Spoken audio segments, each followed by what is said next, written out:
Main मतलब कहने का तात्पर्य ये है कि जन स्वराज में जोड़ने का मेन मतलब कहा जाएगा क्या मकसद था कि आप जन स्वराज में जुड़ी, क्योंकि इतना शिक्षा स्तर आपका है, इतना पढ़े लिखे हैं, इतना बड़ा पोस्ट पर आप हैं और आप जन स्वराज में जुड़ी। आखिर मेन जन स्वराज में जुड़ने का और राजनीति में आने का सबसे पहले मतलब ये एक सवाल बन रहा है कि राजनीति में आने का मेन मकसद क्या है आपका, ये बताइए। देखिए, यहाँ पे नो डाउट शुरू में नीतीश कुमार, पहले तो जंगल राज था, वो भी हम लोग देखे हैं, तो उस वक्त राजनीति का कोई समझ भी नहीं था और अभी भी नहीं है, समझ रहे हैं, धीरे धीरे इसको हम लोग सीख रहे हैं। मगर नो डाउट नीतीश कुमार 5 साल आए तो बड़ी राहत जैसा लगा। जी मुझे लगा कि बिहार में भी ऐसी व्यवस्था हो सकती है, मगर आज के डेट में इतना करप्शन, इतना ज़्यादा अव्यवस्था, हम ही अपना अब हम लोग खुद काम कराते, पहले मेरे फादर कराते होंगे, फादर इन लॉ कराते होंगे, मेरे हस्बैंड कराते होंगे, जो भी, मगर अब हमको खुद करना पड़ रहा है। मुझे लगता है इतना करप्शन है, एक कागज़ कोई भी कागज़ का कुछ भी काम कराने के लिए वीडियो के यहाँ दौड़ो, तो डीएम के यहाँ दौड़ो, तो एसडीएम के यहाँ दौड़ो, तो लगा कि भाई इस व्यवस्था में एक बार आना चाहिए। जब तक आए हम समझ नहीं पाएंगे सही में नेताओं की कमी है या वो खुद करप्ट है। जी। तो एक बार आकर जरूर देखना चाहिए कि भाई गलती कहाँ हो रही है। ये हमारी व्यवस्था ऐसी ही है कि हम लोग चाहे तो इसको बदल सकते हैं। ये सब सोचते हुए मुझे लगा कि एक बार आना चाहिए, आदमी सबका ज्ञान होना चाहिए, सबको देखना चाहिए कि क्या वजह क्या है कि आखिर हम लोग सुधार नहीं पा रहे हैं। अगर हर व्यक्ति, हर विधायक, हर एमपी अपने अपने क्षेत्र को ही सुधार दे तो मुझे नहीं लगता है कि कोई शहर स्वर्ण बनने से कम नहीं रहेगा।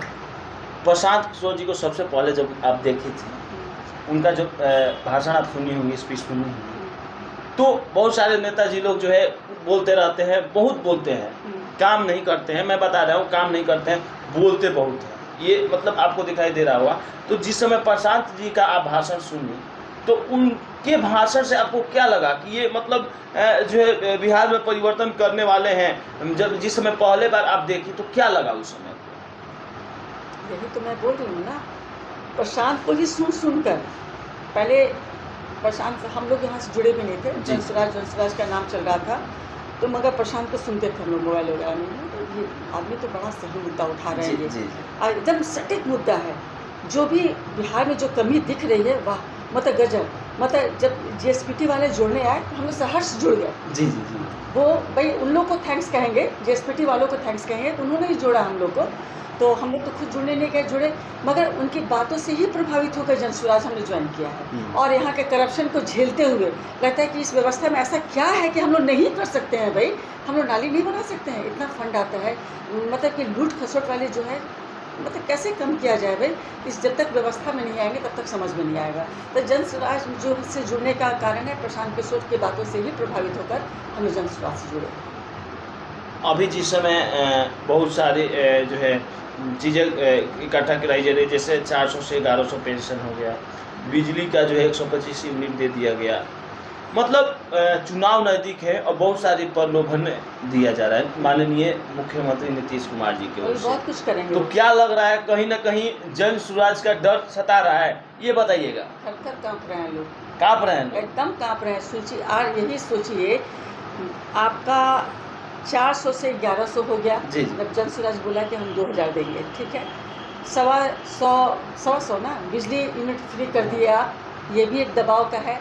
अभी सुनने में आ रहा है कि डोमिसाइल नीति लागू कर रहे हैं। जी। इसके पहले ये हमारे ही कॉलेज में, मेरे अपने कॉलेज में नहीं, हमारे मतलब कि और भी कॉलेज में यूपी के लोग, राजस्थान के लोग आके लोग भरे हुए हैं। क्या बिहार के लोग नहीं हैं? यहाँ के लेक्चर प्रोफेसर, यहाँ के बच्चे उस लायक नहीं हैं कि आप लाइए बाहर से, पहले आप यहाँ अपने देश, अपने मतलब अपने राज्य के लोगों को भर्ती कीजिए, तब आप बाहर से उसको लेकर आइए। मगर इस बार उन्होंने ये भी किया है कि पहले हमारे बिहार के लोग इसमें आएंगे, उसके बाद बाहर के लोग आएंगे। तो सब देखिए, ये दबाव की राजनीति, अब मतलब दबाव जो बढ़ा है, ये अब इन लोग के अंदर से पूरा भय, पूरे खोखले होते जा रहे हैं ये लोग, ठीक है ना। कहीं ना कहीं प्रशांत किशोर जी 300 दिन सभा कर रहे हैं, 2-4 दिन लोग सभा करने में थक जाते हैं, 5 दिन रेस्ट करते हैं, लेकिन प्रशांत किशोर जी 30 दिन के 300 दिन सभा कर रहे हैं। उससे क्या लग रहा है, आने वाले समय में बिहार का स्थिति क्या होने वाला है? जुनून उनके है, उनके जुनून को सलाम है। और इतना कर्मठ, इतना मेहनत करने वाला शख्स हम पहली बार देखे हैं एक नेता को।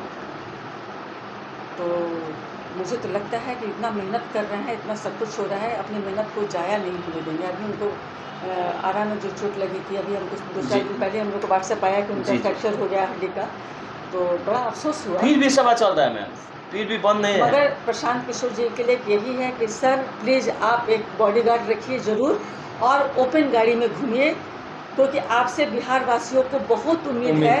आप स्वस्थ रहिए, दीर्घायु रहिए, ये हम सभी की कामना आपके साथ है। तो इस बात का प्लीज़ आप